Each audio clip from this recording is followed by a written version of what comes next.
How about give me your thoughts on the economic injury disaster loan program from the SBA. Did you find many of the people that you interviewed in this book? And I do want to ask you about Glenda and the Maloney clan. But before we do, what are your thoughts on the IDLs? Well, I mean, let's keep in mind, Idle has been around for Yes. decades.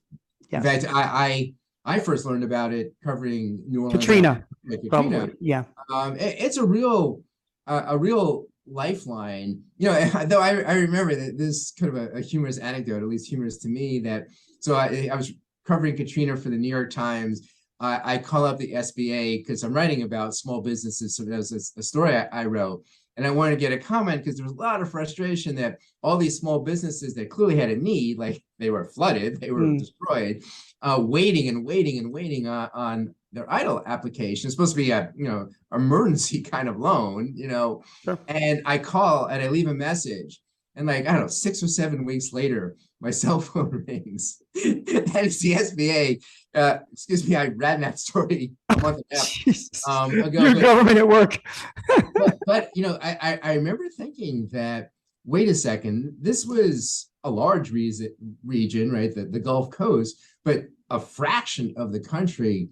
Idle was just absolutely overwhelmed. Yeah. And so it's a great program. And then, the Congress is trying to deal with it. And okay, instead of 150,000 maximum loan, we're going to, what 15,000, 10,000 maximum. And then they start offering grants as well as part of it, just for applying, you would get a grant from the SBA. And then you got additional grants if you're a minority owned business or you're in a low income area. I mean, they really muddled the water, right?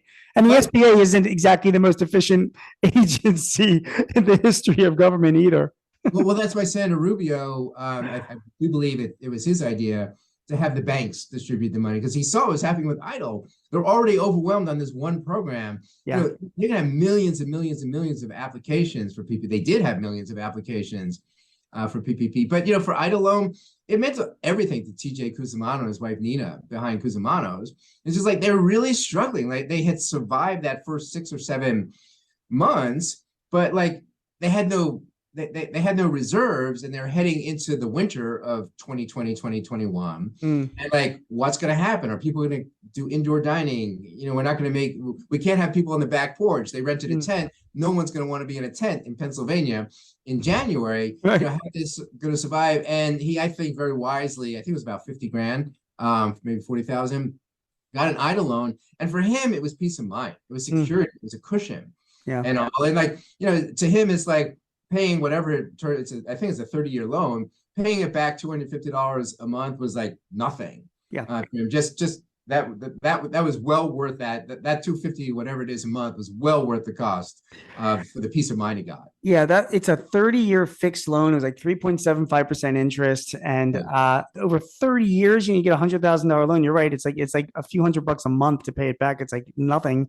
So it did provide that added relief.